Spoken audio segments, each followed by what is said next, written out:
and welcome to the first Lee Stafford Education online live for this year.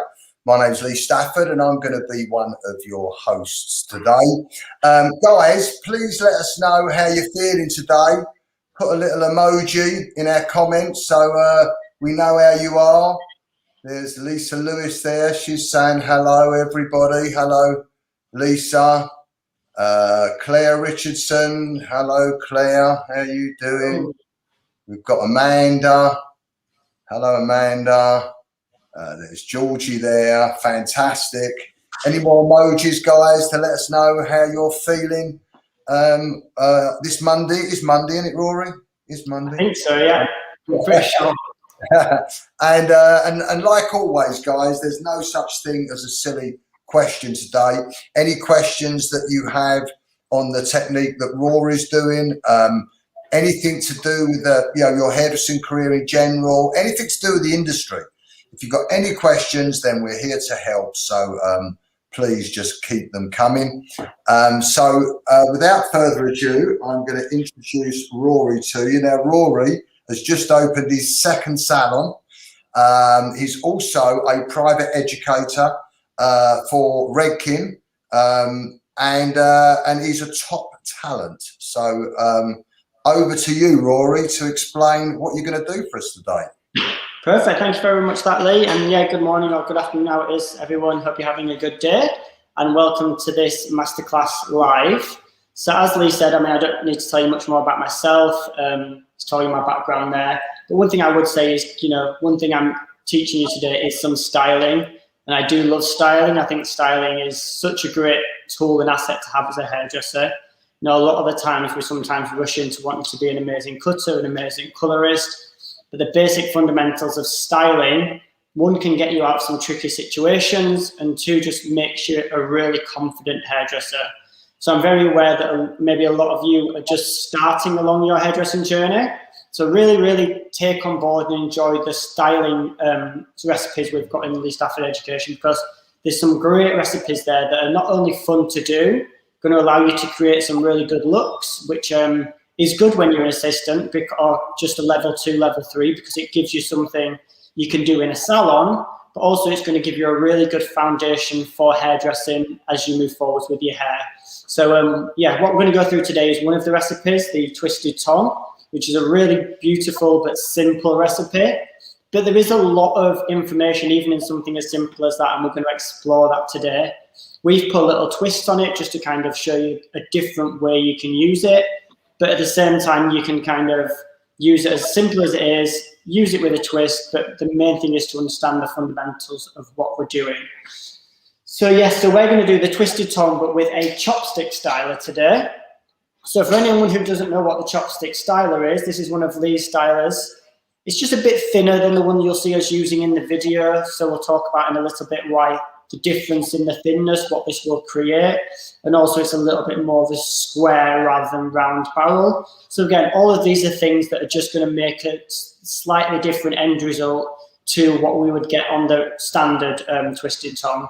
And like I always like to say, we always like to say, there's neither way is right or wrong. Obviously you have to learn the recipe way for when you are doing your in college. But there's no right or wrong. Once you understand the basics and the principles, that's when you can kind of start to break it down and run free and do things like what we're going to do today. So yeah, as Lee said, please ask as many questions and any questions as possible. Please ask us about what we're doing today, about Lee Stafford Education, any questions just about hairdressing in general. As Lee says, I have 2 salons, so anyone that's new in a salon and wants a question that they maybe will want to ask their boss, but don't quite dare ask their boss, then please feel free to ask me, or anything else just to do with, I do a lot of session work and things as well. So if there's anything to do with hairdressing outside of behind the chair, then please jump into that as well. And we will try and answer as many questions as possible within the next hour or so that we've got you here. Does that all sound good? Thumbs up? Me, Rory, sounds good to me. Thumbs up in the comments if it sounds good. So what I'm going to do now is I'll be standing up to kind of do the demo, so you might not see me too much, but the main thing is that you see this young lady here. But please do let me know if you kind of ever can't see anything, if you need to show me anything, or me to show you anything, or anything that's kind of you need to see more visually, then please just put a comment and shout out, and Lee will let me know to kind of re-go over that step. So as I said, this is our model for the afternoon. So we've got a nice medium length head model. We've just put a little bit of it. She's got a nice little bit of cool colour that we've put through, just a really soft pastel colour to make, again, this a little bit more interesting and exciting as a recipe. But what we're going to do first for the Twisted Tong is, with the Twisted Tong, it's very simple sectioning pattern. Either use your fingers, or for this I'm just going to use a really wide tooth comb just so I can get my section pattern well. And with the Twisted Tong, what we're going to first do, rather than doing a centre part like you do in the recipe, just to change this up a little bit, we're just going to come off centre to a side part ever so slightly. So I'm just going to put a very natural side part in the hair and see where the hair's falling from. So just assess my sectioning, see how it's going to fall afterwards. And I'm using you as my mirror today, so I'm just going to see how that's going to fall. Once I'm happy with that, I'm then just going to section off from front to back like we do in the recipe. So I'm going to come down from that part down to the top of the ear. And I've got one section there. I'm very lightly going to section that section out of the way with a really light clip. And then I'm going to come to the other side and do exactly the same. So this is coming just across the top of the head and down to the top of the ear. One little key thing for when you are sectioning everybody, if you put your finger where you're going to and you comb where you start, you're much likely to get a nice, smooth, neat section. If we're kind of just guessing where we're going to, it's going to be a lot harder to hit that. So just make sure you put your finger where you're going, and then that's just going to give you a nice, clean section. So then we've got section number 2 here. Pin that out of the way. Then we're going to come to the back of the head. So if I was doing this in salon, I would be stood here. Obviously, you guys won't be able to see what happens if I stand here, so I'm going to stand in front. All we're doing then is just come in, putting our finger again where we want to go. So we want to come to centre back, so we've got a nice even part. And then we're just going to come down the head and down to our finger, and that's just going to give us that nice, neat section. Just double check we've got everything right there. Again, like it says in the recipe, these don't have to be ultra neat sections. We're just looking to section off our hair so we get a nice basis of where to work from. So what should be at that point is we should have 4 sections to work from. So we'll just run back through them sections really quickly.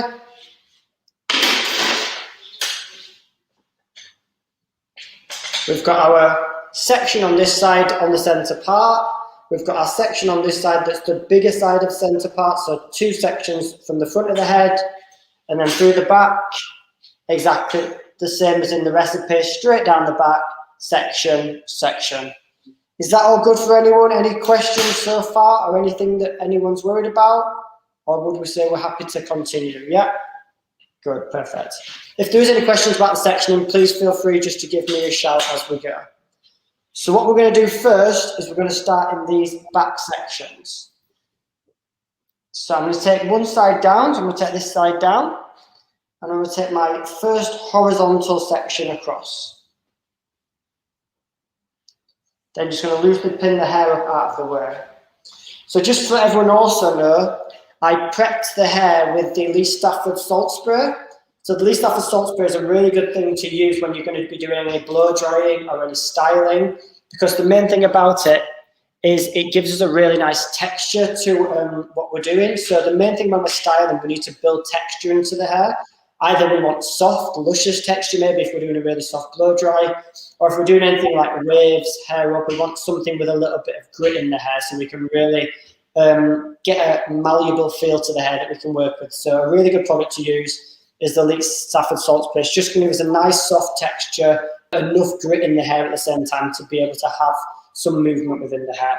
And as we also said, we're just using the Lee Stafford Chopstick wand. So Lee has a lot of different wands, but we're using the Chopstick wand for a few different reasons. So firstly, the Chopstick wand is going to give us a much tighter curl pattern than if we were using the thicker tongue. So if it's a thinner, it's going to give us a tighter curl pattern. That means it's going to be a more compact curl. So either we can make ringlet hair, or when we brush it out, we're going to get a much bigger finish, which we will see at the end. So the first thing we have to think about when we're doing our twisted tongue, once we understand the basic recipe, is what size tongue do I want to use? The bigger tongue, the softer the finish is going to be. The smaller the tongue, the tighter the finish is going to be. So that's one thing we need to be thinking about when we're coming to the twisted tongue. Everything else is going to be the same, apart from in the twisted tongue, we normally come under and over. So we come under and over to give us, again, a really soft, compact feel to the head, a really natural, cool girl type look. We're going to come over, but still horizontal, but we're going to come over just to give us a little bit more lift at the root, because we're looking to create a little bit of a bigger style. So we're doing a horizontal section pattern still, but coming over the hair and then twist. So we're still going to twist the hair the same, twisting over, over, over, over, over, and still keeping a hold of a little bit of the hair, still holding it for a similar amount of time, about 8 seconds. 3, 4, 5. That's quite a big section you take, Rory. Yeah, I mean, so that's a really good question, and also it's a good thing to actually point out for my next thing. So section pattern and thickness of section is also something we can alter within each style. And the reason we can alter it is we have to think about what the section pattern is going to create. So if we're going to be doing really small, thin section patterns, what that means is we're going to get a lot of root lift because it's going to be very compact and we're going to be sitting on top of the base every time. So for something like this, although I do want some root lift, I still want it to be a softer style. I'm not looking for a big finish. It's going to be a bigger finish than the regular twisted tongue, but not massive. So for the first few sections, you'll see I am going to have quite a good size section. This just means that the root, I'm going to get a slightly softer root than if I was going in very small sections. As I then come to around the top of the occipital bone, which is kind of where our head comes out here, then my sections will start to get a bit smaller because with this look, then I want to build a little bit more volume. So no, that is a really good point, Lee, but there's no right or wrong with section patterns and size of sections. We just need to start thinking what we're going to get if we do that size section. So do we want a big bit of root drag, a softer root, or do we want more on base, bigger effects? That makes sense? Yeah. Cool. So you can see what we've got is quite a nice tight curl, a good bit of lift at the roots with some softness, and we've left them ends out as well. So we're going to create a really, really nice, unique shape. So then we're going to come across again.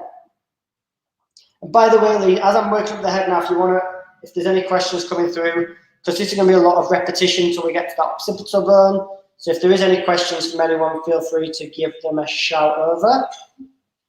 How are you finding 2 salons compared to 1, Rory?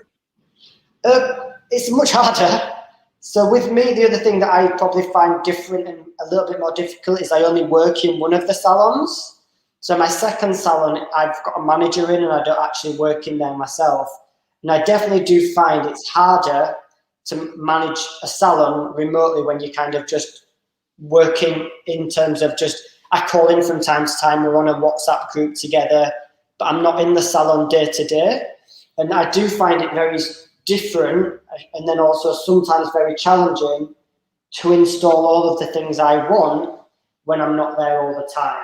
So why have you chose to do that? Most people would maybe work in one shop half the week, the other shop the other half. Why have you chose to work in one all the time? Yeah, great question. Yeah, for me, I mean, it's very, very unique to the person. For me, I wanted to start to create businesses that didn't rely on me being in the businesses. So at the minute, I'm trying to build systems that allow me to run salons in the way I want, and then me either be in them or not be in them, and it kind of be my decision whether I want to be. Like I said, I do a lot of work out of the salon. I do a lot of education out of the salon, a lot of show work. So if I was in my other salon and then on the days I'm not in there, then started to come into this salon, I'd find I'd be a hairdresser, which isn't a bad way. but a hairdresser that's always behind the chair working, and that's kind of not what I wanted to sculpt for my career. So I'm now in the building system where I'm, through trial and error, building systems that allow me to run salons in the way I want without me actually having to be behind the chair doing the work, I guess. I'm still in my other salon a couple of days a week just because I have a regular clientele in there that I've kind of, because I do a lot of education work, I think it's important to keep my hand in actually day-to-day hairdressing. So I'm there a couple of days a week just to keep my hand in actual day-to-day hairdressing as well. Sure. But yeah, go on, sorry, Lee. No, just that Bond said, hey, Lee and Rory, Chichester College Level 2 students are watching this live. Amazing. Hello, Bon. I was down in Chichester Hi, guys. last week for a couple of days working with the students down there. They were amazing, the students down there. I was actually with a class in Chichester that were doing the Twisted Tong, and it was only the second time that they'd done it. And they were great. They were really, really impressive. So well done, guys. That was brilliant. I remember going to Chichester a little while back now, but it is an amazing college, really, really. The teachers there really, really grasped everything that Lee Stafford is and ran with it, haven't they? They really have. They really have. They're a great team. How often would you use this technique when curling hair? The Twisted Tong is a recipe very often. Like for most girls kind of that I've done a balayage on that want a soft waved finish, I would use the Twisted Tongue or a variation of the Twisted Tongue because it just gives me that look so quick and so easily. The only difference is sometimes, depending on the look I want, how soft I need it to be, I might change from a horizontal to a vertical tongue, but still twisting, still wrapping, still leaving my lips out, still leaving my ends out. The only difference is for me, a horizontal, gives me a little bit more of a wave still, and that gives me a little bit more of a beachy feel. And I'll probably go between the two to make a really like soft, mixed up look. Yeah. But in terms of a Twisted Tongue like this, using like the chopstick, this would be definitely a lot more of a photo shoot type look, or a very out there client, or potentially a client who has very curly hair already, and I'm used to big textures and volumes. But the Twisted Tongue as a look in general, I use it all the time. I think it's just such a quick, easy, simple, but once still does what it says on the tin look that you can just have in your back pocket and just works for you so well. Yeah, thanks for that question, Naya. I think that's how you pronounced it. Thank you for that. Tracy said, thank you, I'm loving the course. Tracy, are you at Chichester? Or are you, where are you at, Tracy? And how long have you been on the course? Be good to know. So just to jump in now, so I've got to that point where I talked about, so I'm at the occipital bone. So my sections are going to go from about this wide to about half of that. So this is because through the top, again, I'm thinking now of a little bit more of a photo shoot type look. As I come through this top area, I want to have a little bit more volume in the finished look. So that's why I've made a conscious effort to change my mind and go from something a little bit bigger that's going to give me a softer route through the bottom. Exactly the same technique, but just smaller sections as I work up to that top of this section. But doing everything else exactly the same. Great. Tracy at Chichester. That's fantastic. Fernando, she's at the college in Chichester. He said the course is amazing. I'm so in love with all this. Thank you for that, Fernando. That's a lovely message. Really nice. Tracy started in September, so it's all new to these guys. What would you, what bit of advice would you give to students just starting out, Rory? They're literally gone into the college for the first time. They're using these techniques for the first time. What would be your 3 top bits of advice you could give them at this stage in their career? I guess first thing for me would be kind of just be a sponge and just literally try soak up and understand as much as possible. I mean, one of the amazing things about the Lee Stafford recipes is they give you such a good foundation for hairdressing. You know, a lot of times in the past when I've had students who've gone to other colleges as a salon owner, they've then come back to salon and I've been finding I have to teach them a lot myself because of the, not that education was bad, but the way that the recipes and stuff were set up, they just didn't understand the principles of hairdressing. Whereas I think with the way that Lee Stafford works through the styling and the cutting and the colouring, is so basic principles of hairdressing that if you absorb that now, you will absolutely fly within your hairdressing career. So yeah, definitely absorb as much as possible, really get to know your recipes inside and out.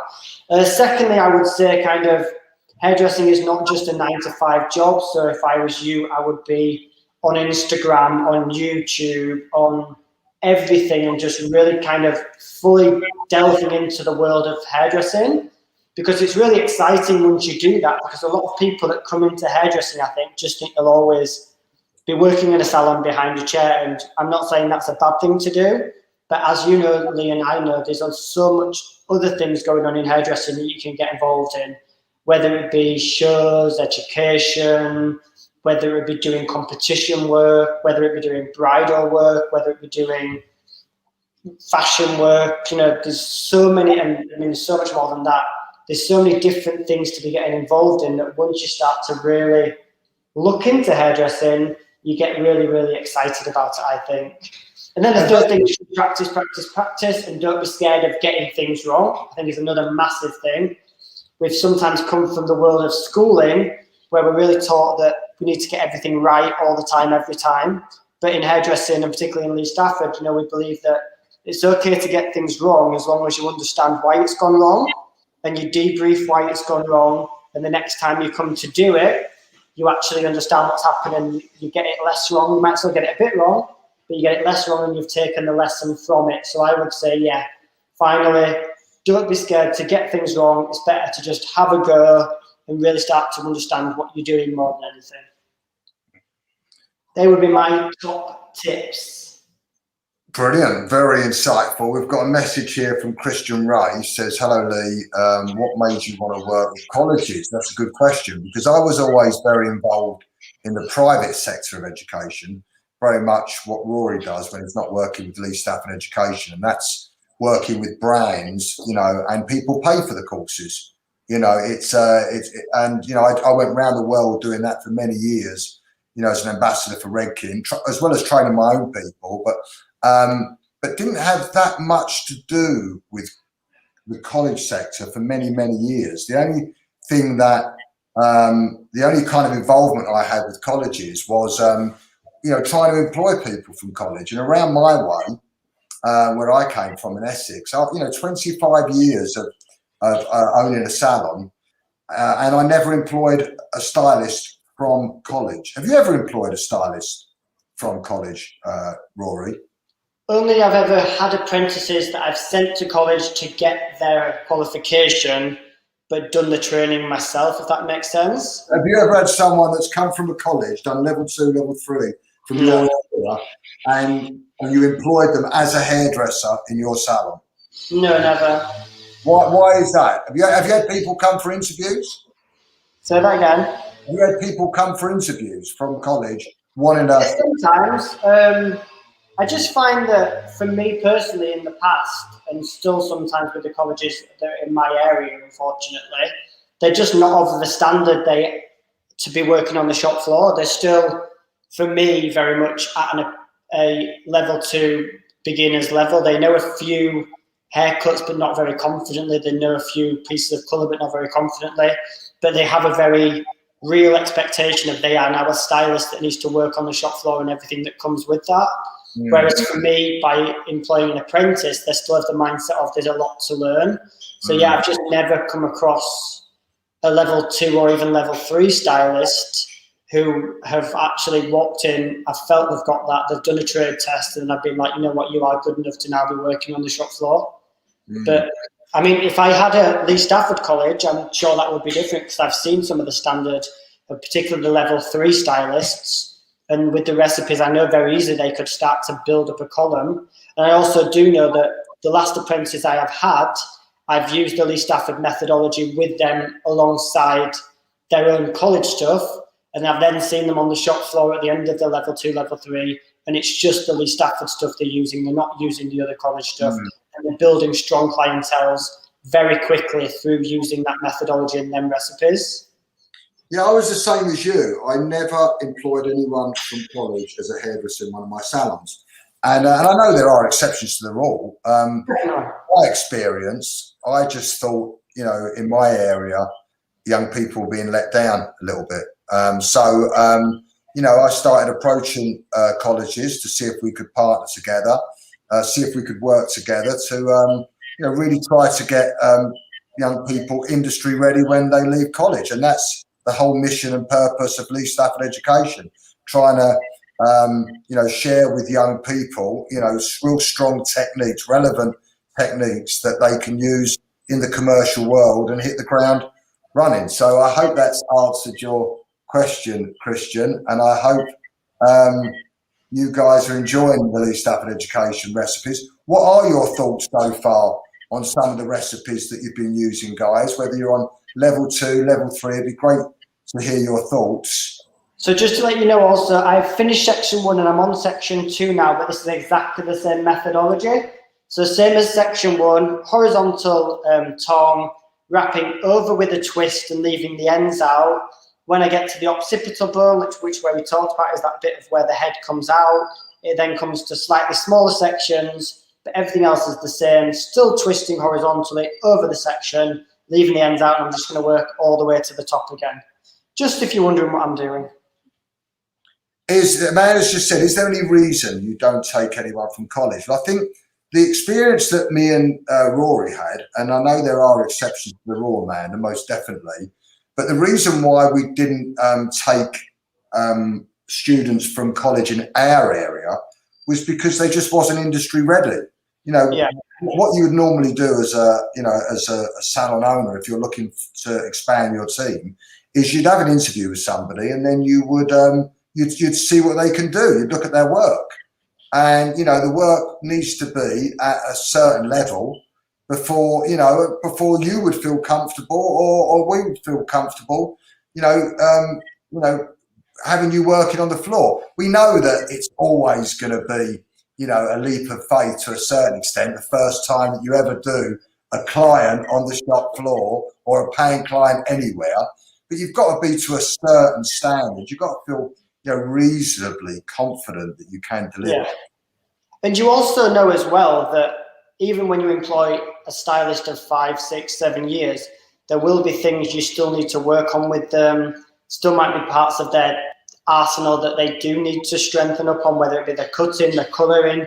Sometimes it's a specific cut. But the thing that I found in the past, and I'm sure I think Lee's the same from talking to him, is it's that starting point. If there's just a few little things, then you can work on that stuff. But when you're getting someone who in the past has said they're a qualified hairdresser ready to work and take a clientele, but they actually don't have them skills, it's bad for them if nothing else, because if you just put them on the shop floor, it's just going to be misery after misery after misery, because they're not setting themselves up for success. They're not setting themselves up to get, and that's why Lee Stafford Education is so amazing. The people coming out on level 2 and level 3 are set up for success. They have basic fundamentals they work through, and it's just going to be success, success, success. Whereas unfortunately with other types of college education, it's less is the case. And it's not that it's a no, like I have got a girl actually, funnily enough, who's coming for a trade test next week, who has just finished her level 3 at Sassoon. So she has worked level 2 and 3 in Sassoon's, but now she's looking to move to a salon closer to home, and she's coming to us for a trade test. But she has also been working on the shop floor in Sassoon's while she's doing her apprenticeship. So, there's different ways of going about it. But yeah, definitely that in college all the time in the past has necessarily not been the greatest way to go. But I think that definitely has changed with you, Lee, and the introduction of the education that you've set up. And it's an interesting question that Amanda said here, because she said it's a bit of a chicken and egg. You won't get the confidence unless someone takes you on. But I would say that you would build your confidence up, guys, by really practicing, making mistakes along the way, obviously, but keep practicing and getting better and better at the recipes. All the LSE recipes, if you can do them as good as the people that are doing them in the videos, it'll be amazing how much more confident you will be. And knowing that you can go into a salon and do a trade test and, mirror one of them recipes, maybe it might be the the Twisted Tong, it might be a long grade or whatever recipe it is. If you know you can go into that salon for a trade test and you can nail that recipe, then that's going to give you confidence, and you will end up getting the job. So I would say you can build your confidence up prior to getting the job by, really perfecting the recipes and practicing them on people, and getting positive feedback from clients or friends or family. That'll all build your confidence. Are you looking for part-time assistants? Are you looking for part-time assistants at the moment, Rory? Yeah, we are actually, and it's really hard to find them. So yeah, we've been looking for, like a Saturday assistant for quite a while and not had anything.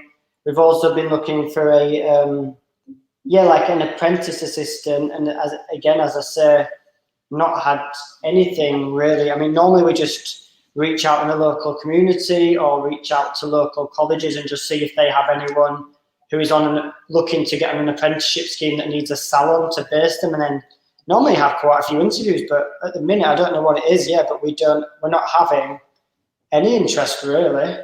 Yeah, well, they say that apprenticeships are over 50% down now.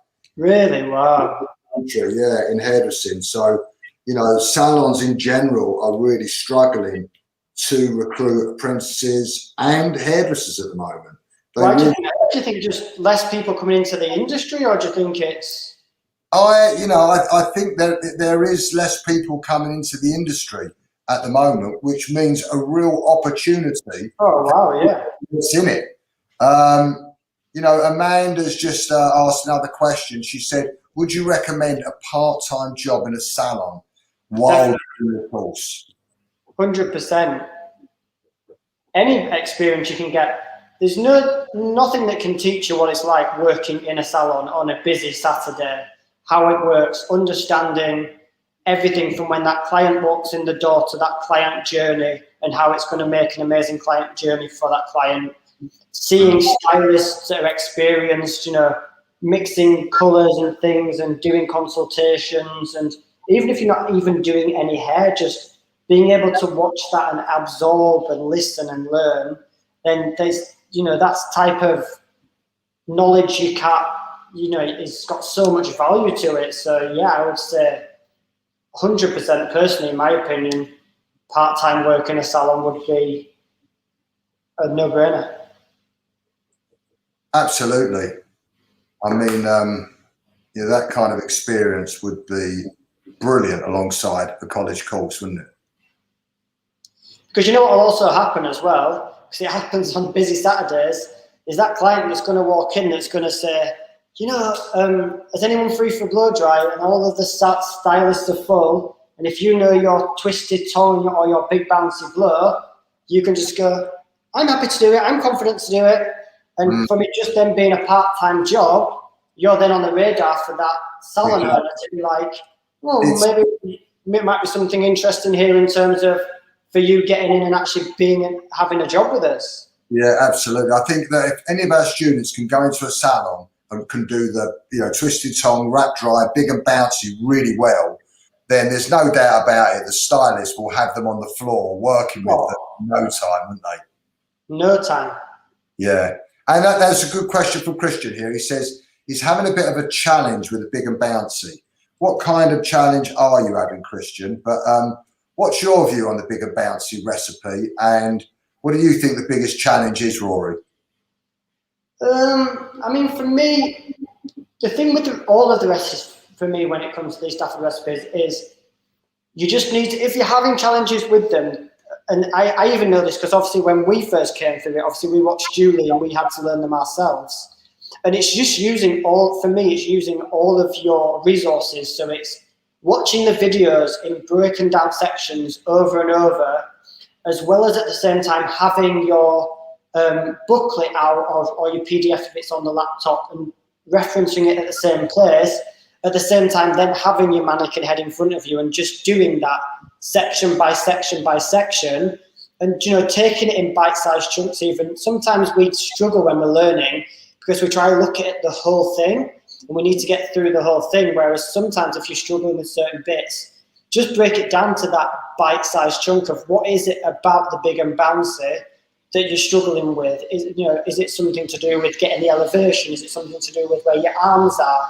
And almost, be working in front of a mirror, have Lee on there, and be watching what you're doing and seeing if it is exactly what Lee's doing. Because sometimes you can be so involved in watching something, you think you're mirroring it when actually you're doing something quite different. And if you then have a look in a mirror and see what you're doing, sometimes it's as simple as your body positioning, where you're bringing your arms to, little things like that could be the reason that you're making it. So I would say for me, that would be the key thing, is just break it down into small chunks and really be overcritical of yourself and try to figure out what's slightly going wrong.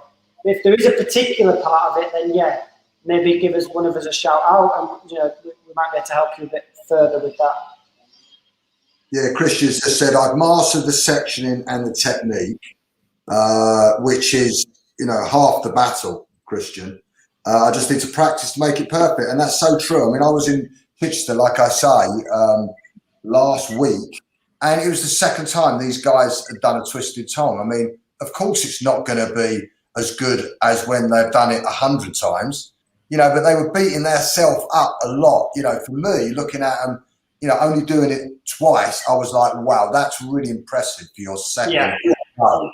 I mean, it took me probably 10 years before I stood back from my work and was like, I'm really happy with that. 10 years, and these guys have been doing it 5 minutes, so, it just shows that you've got a passion for it. And I was just about to say that, yeah.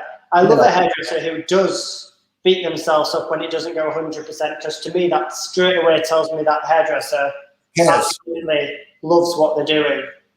And they want to get it right, It just. I was having this conversation with a stylist of mine the other day, because she'd done something in the salon, it had not gone 100% right, and someone had left her not a bad review, but just a mediocre review. And she came in on the Wednesday and she was like, I've not been able to stop thinking about that review all weekend. It's just, I'm driving me crazy.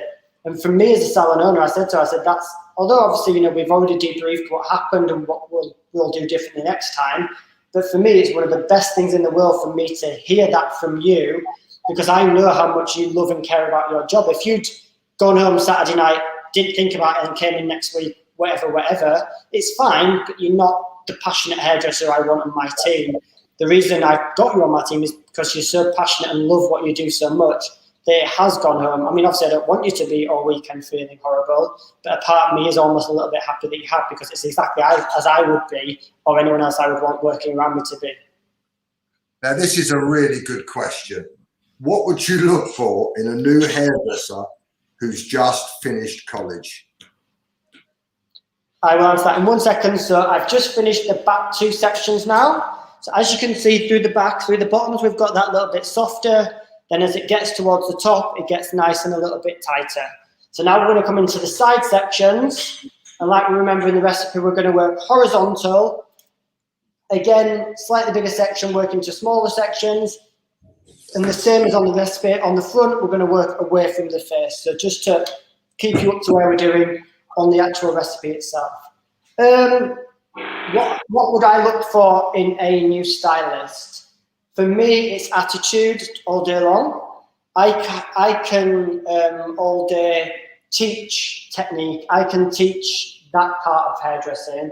But for me, I need someone to have a really good attitude, that wants to learn, that wants to further themselves in hairdressing, that has a clear path of where they want to go in hairdressing. So yeah, for me, attitude is the number one. Of course, if you come in with things like the Lee Stafford recipes, I mean, it would be music to my ears if someone came into my salon and said that they knew these Lee Stafford recipes and this is what they're going to do with, this is how they can do them. I mean, that would be absolute music to my ears.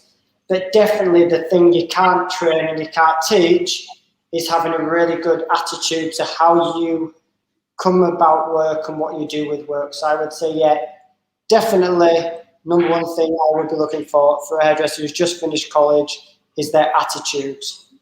And, you know, that comes in a lot of different ways, but attitude you can't teach at all, and that's why for me attitude is the main thing I look for, and then skill set comes secondly, personally. So I've just now working up the sides, so again you can now see what I'm building up through the sides. Going to come to the next section, and again, as I say, this is my next big section, and then they start to get smaller again as I get towards Oh. Bless you. Oh, thank you, Rory. What did you used to look for, Lee, when you were looking for a new stylist? Was anything in particular that you thought was like I have to see that in a person? Well, I mean, you hit the nail on the head. I mean, attitude is everything, can it? I mean, with the right attitude, there's nothing you cannot do. I mean, you know, attitude is going to get you, you know, it's going to get you most of the way. There's no doubt about that. Yeah. And, you know, if someone's got an amazing attitude, then even if, you know, they weren't that experienced in hair, you would most definitely take them on over someone that was good with hair but had a terrible attitude. But, you know, if you've got a good attitude, then and you can go in there and you can knock out a great twisted tongue, and you can do, you know, on a lovely long grad, you know, then, you know, with some beautiful highlights, I mean, people will be fighting over you to give you a job. You know, I'll give you a job. That'd be the real big difference. You know, you'll have job offers coming everywhere. So, you know, and tell me this: if someone hasn't got a particularly good attitude now, how would they know if they've got a good attitude? How would you really know? Like, if you were saying, like, because sometimes you can't see the wood through the trees, can you? As a person, you know, you might think you've got a good attitude, but you might not. So how could you get some real good feedback to know if your attitude is something you should work on, or whether you have already got a great attitude?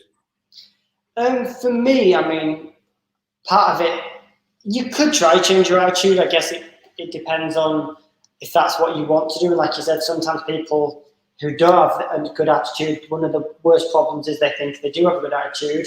But for me, it's things like, you know, when we say attitude, it's like one of my first questions is, you know, are you going to be okay getting to the salon? Obviously, a lot of these people that come in for apprenticeships might not have cars these days. So if I straight away hear someone is going to be getting on the bus to work, again, it's already showing me that they've got a good attitude to work, because they're motivated to get up. There's not putting obstacles in place of, well, that's 2 buses away, so I'm not going to go there. Looking into where you're going into somewhere. One of the worst things for me is when someone comes into the salon and I say, why do you want to work at my salon? And they kind of don't have a specific answer for that, and they just kind of want to be a hairdresser.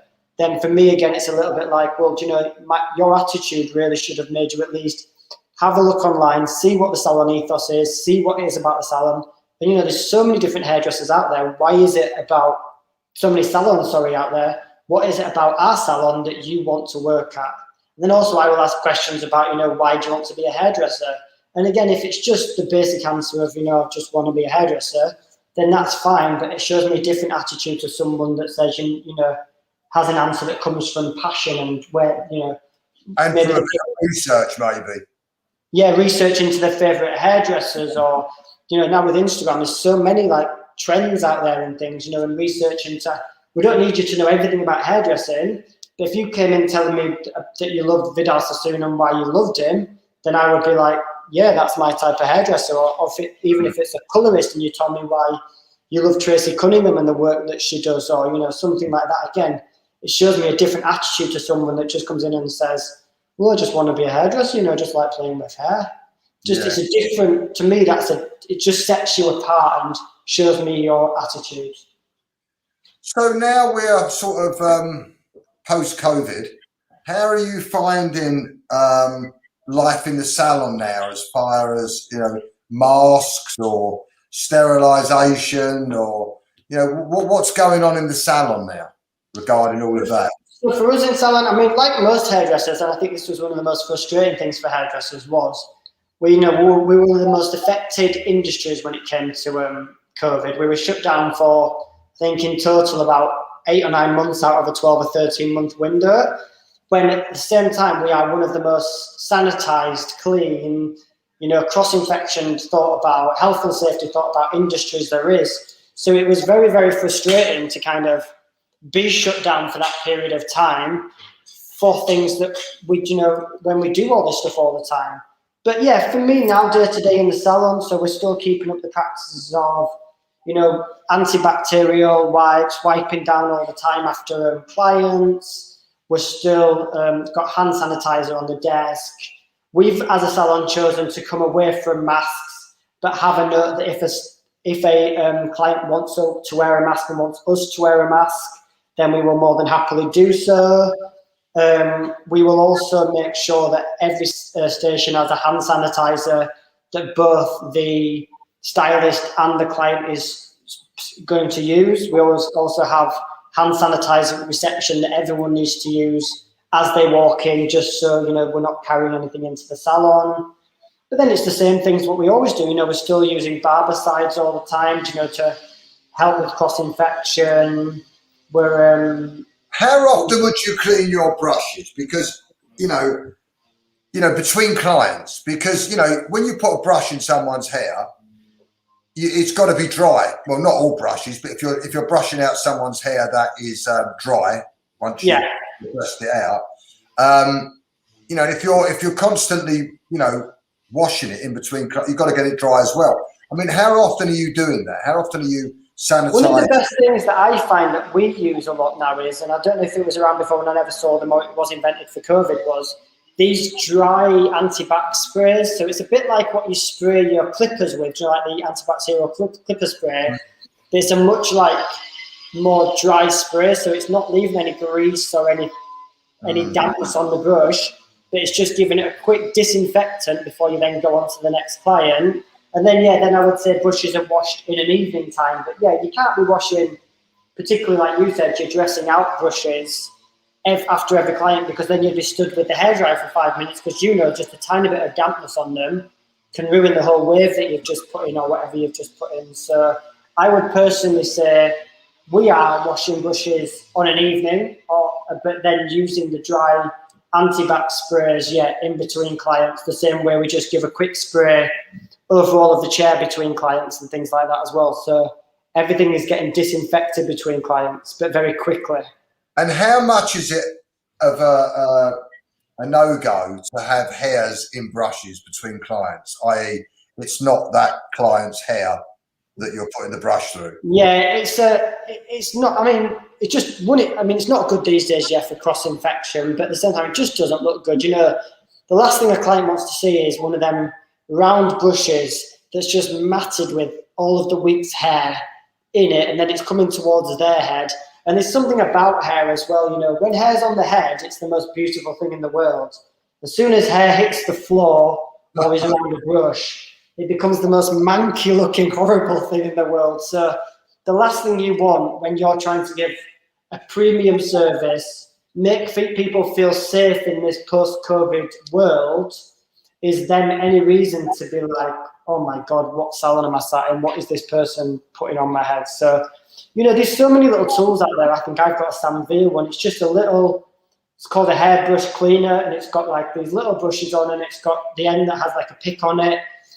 And if you just get in the habit of in between clients, just taking that and just getting the hair out quickly, pulling it away on the floor, spray with a bit of disinfectant, you're ready for your next client within no time at all. It literally takes seconds to do it, and it's just going to make such a difference for your cleanliness, but also for your appearance to your clients as well. I think it's all about professionalism, don't you, Rory? Yeah. What is that saying about you if you've got a brush that's filled with hair and you're not cleaning it at all between clients? It's not going to make you look good, is it? No.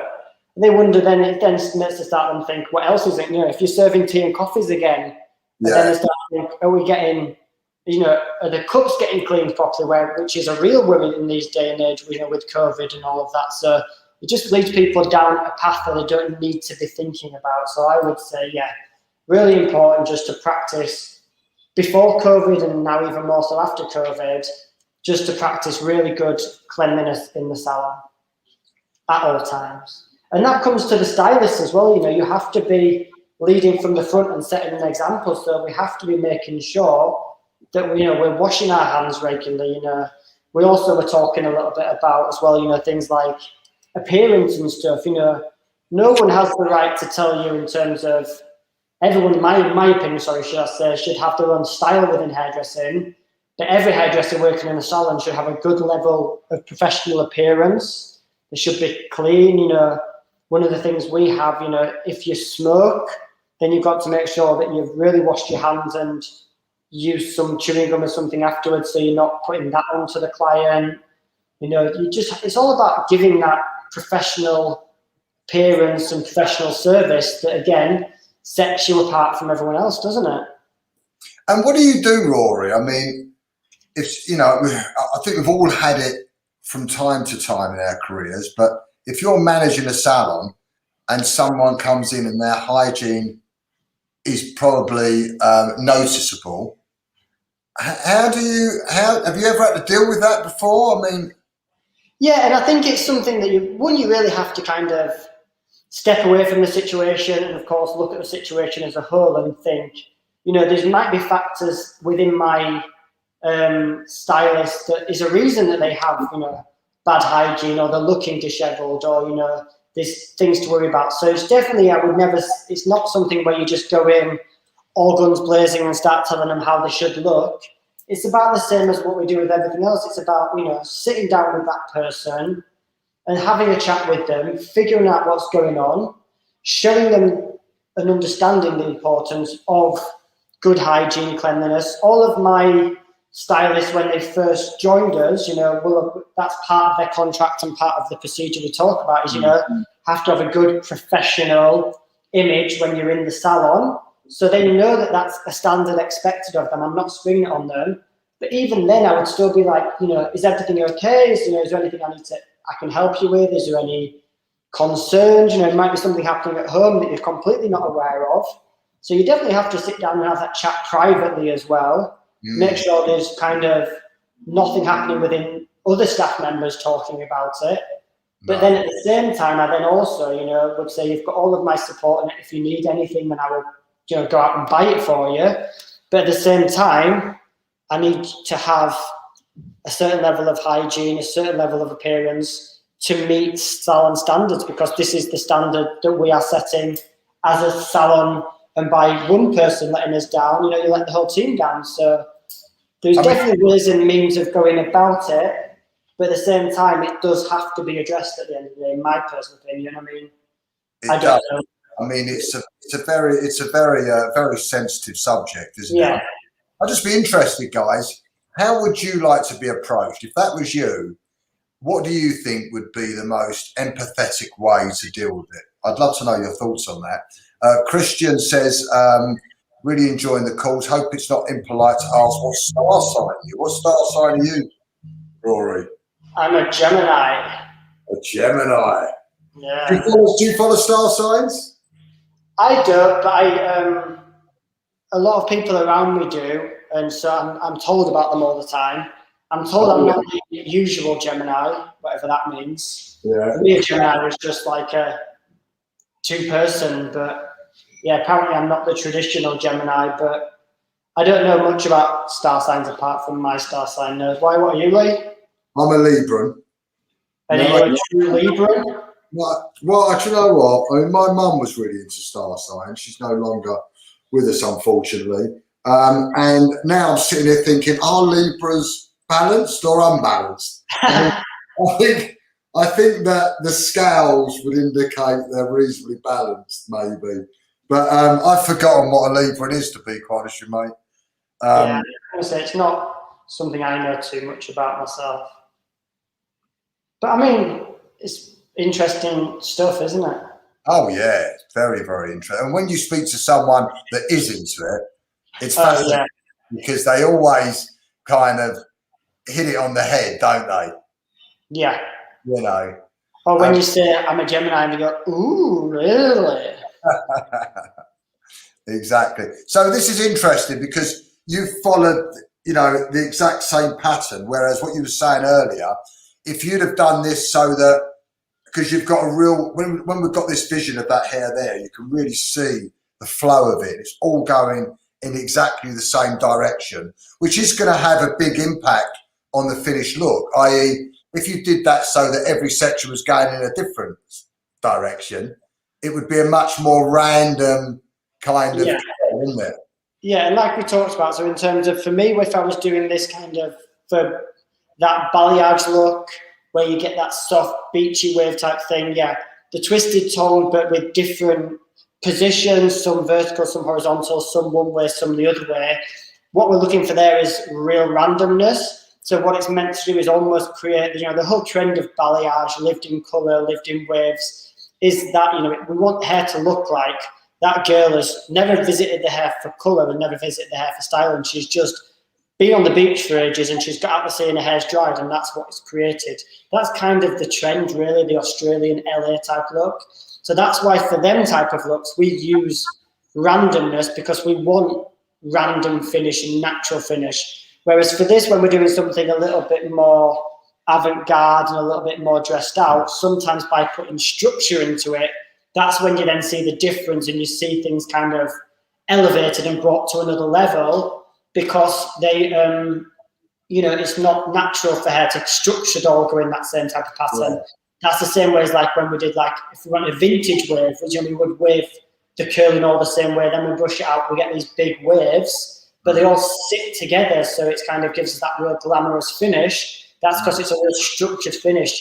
Hair naturally, curly hair, wavy hair, doesn't do that. Anyone that has curly hair or wavy hair will tell you their curls go sideways, up, down, in and out. So it's not what happens naturally day to day. So yeah, definitely for this, the fundamentals of it, of the twisted tongue in terms of horizontal is the same. The sectioning pattern apart from the side part is the same.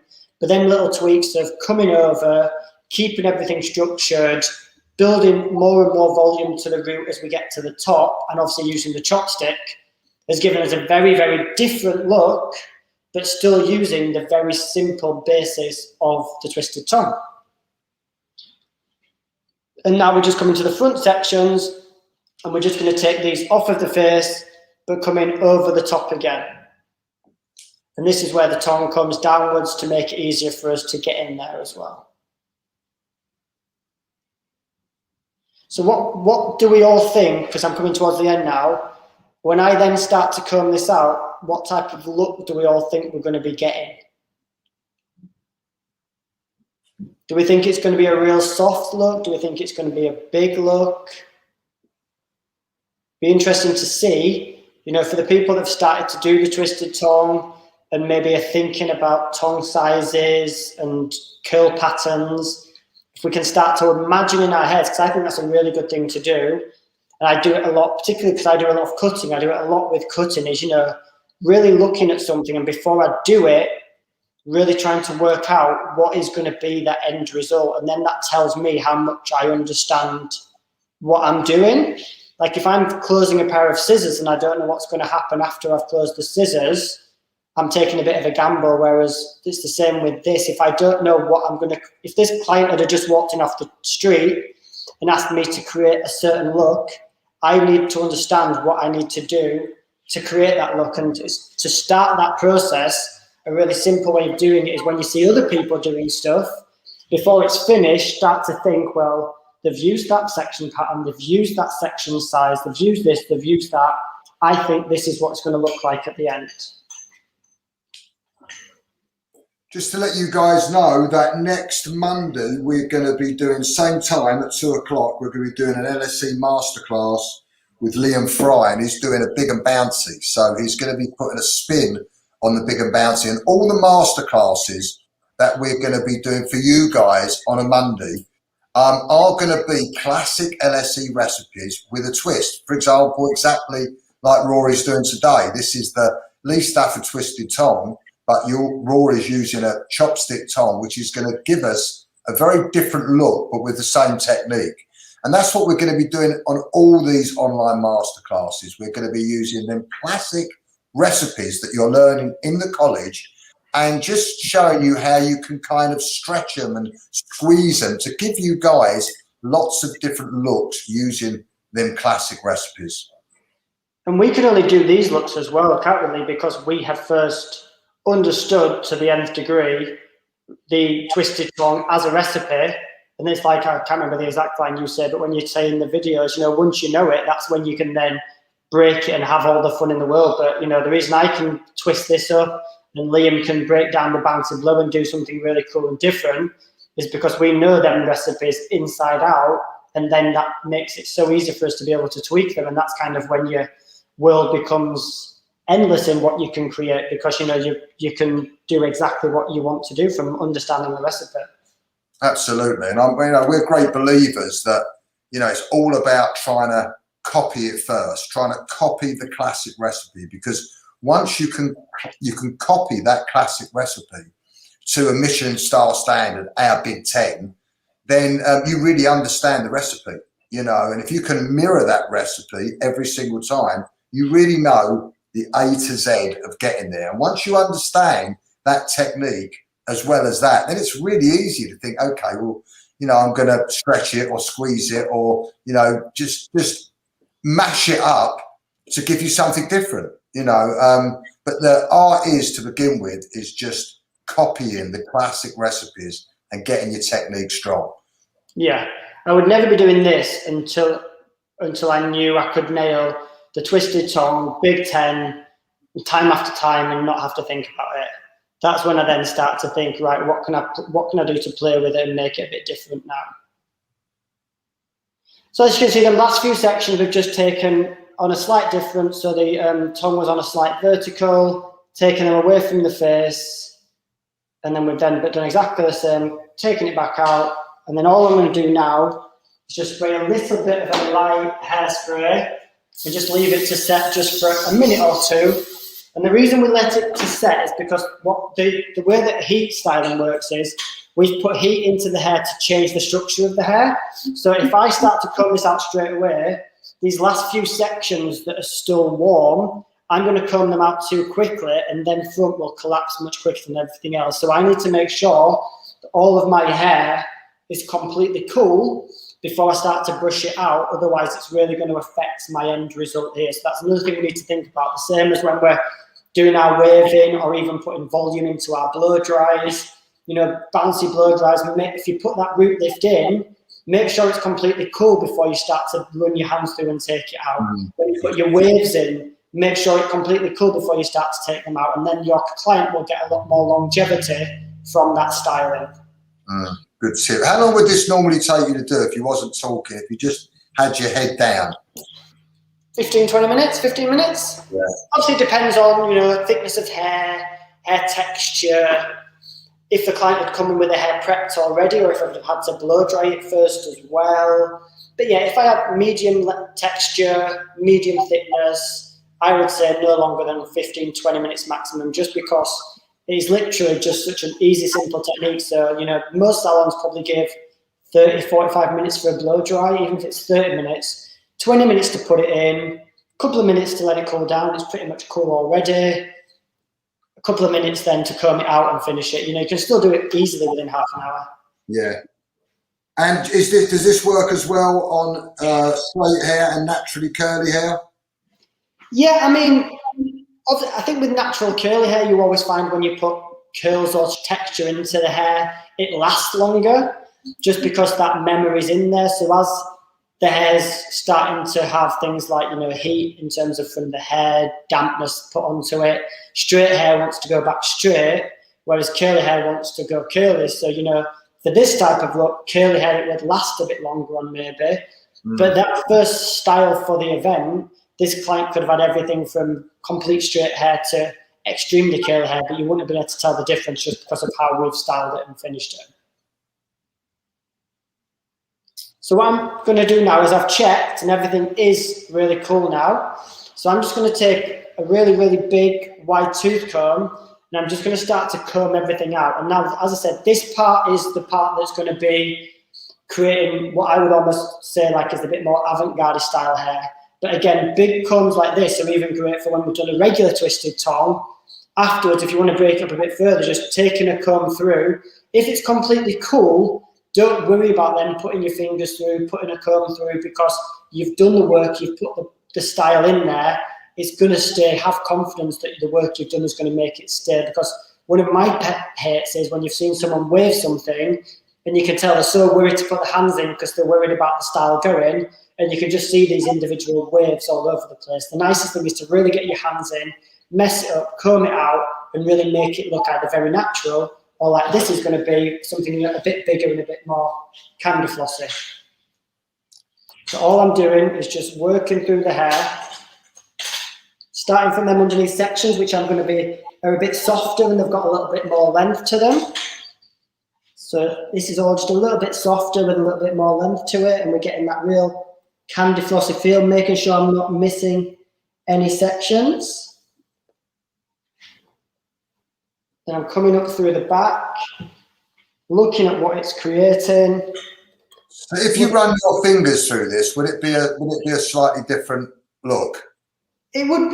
You would probably just wouldn't break the curl up quite as much. So I'm looking to get that real candy flossy finish. If I ran my fingers through it, there'd probably still be a little bit more of the actual. You could see a bit more of the texture of the curl, and it wouldn't quite split so much at the ends because my hand is almost like a big comb. So as I go down the sizes, the more it's going to get, the more curls are going to get split from the structure they've been in, and the more it's going to get bigger and more wispier towards the ends. So it's just, again, thinking about the look we want to create. Do I want softer, bit more thingy, a bit more like cloudy candy floss? Or, something like that would make it really come all up and out and everywhere. Yeah. So again, coming through the sides exactly the same, just combing through and creating that really big candy floss hair. And this is where these pastel colours is now really also come in and make it look like a dream bubble. Lovely colour.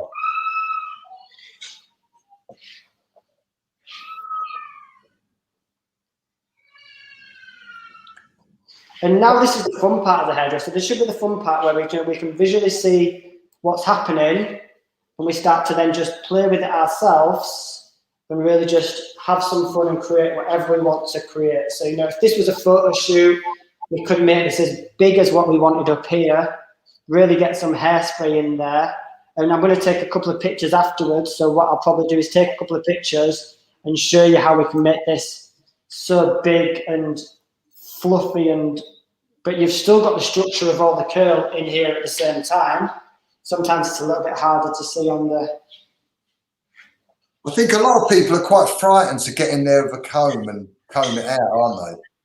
Yeah, people are quite worried to get in and actually do some, don't be scared to get in, with your hands and break up. Whenever I'm doing curly hair, one of the main things I do, is get into that root at the end and really start to break up that root if we want volume to spread it all out, because that's how I'm going to then create that volume. I mean, it's a very different kind of vibe to the classic Twisted Tong, but the only real difference is you've used a smaller barrel and you've gone over instead of under the top. Yeah. And the over is just, if I'd have done it under, I'd have got the same type of splitness, but the shape would have been a lot more like this. Coming over has just given me that little bit more volume. More rootless. Made it be a bit more, because I was thinking, candy floss clouds. So I needed that a little bit more volume to create that. Whereas if I'd have come under, I'd have got a beautiful shape, but it'd been a much more compact shape, just because I was getting less elevation from the root. What's your thoughts, guys? Send us some emojis. Let us know by your emojis how you're feeling about this shape, the Twisted Tong with a chopstick twist. And you can see underneath the difference of where we've underneath where it's a bit softer. You can't really see as much on there, but it's got, you can definitely see the dragged root and wave a bit more. But then as we come through the top, you can see where the volumes come from. Yeah, it's got a really nice vibe about it. It's really fun. Yeah, it's just exactly, and that's the thing, again, when we were talking about at the start, a hairdresser doesn't just have to be behind the chair. Sometimes there's nothing wrong with, from the start of your hairdressing career, getting into things like competitions and practicing photo shoots and practicing different styling and stuff. And that's how you do that, is just take the basic styling you know already, and then once you understand it, then just give it a few little tweaks and twists. And this is a very basic styling technique. Okay, we've put a bit of colour into it to give it a bit more of dimension. There's a very basic styling technique that we've created, something that would be, you could easily see this on a avant-garde photo shoot, or on a creative head photo shoot or something like that, or even for some clients, someone going out for a Saturday night. Exactly. Or for some clients that just love the big hair out on a Saturday night. Yeah, it's real Saturday night hair, isn't it? Yeah, it's great. I love it. So yeah, if you that is the look. So this is the Twisted Tong with the chopstick. If you have any questions about it, I guess we'll be on for a couple of minutes more, or if not, I think my Instagram came up at the start. Feel free to give me a shout and ask me anything about it, any hints or tips. Is there any other questions that we have, Lee? No, everyone's saying love it. We're getting lots of love back from everybody. So no, all good. I think it's a really nice example of just how you can just use a different tool, same technique, different tool, techniques just twisted a touch, and you've got a completely different look. And that's what these are all about, Rory, isn't it? It's just it's giving people a bigger arsenal with the recipes that they're using. Exactly. Know the classics, and then you can run free. Exactly. All right, Rory, that's brilliant, mate. So thank you for that today. Much appreciated. Thank you. Thanks everyone for tuning in. Yeah, thanks. As I said, any questions, just give me a shout. Always happy to help.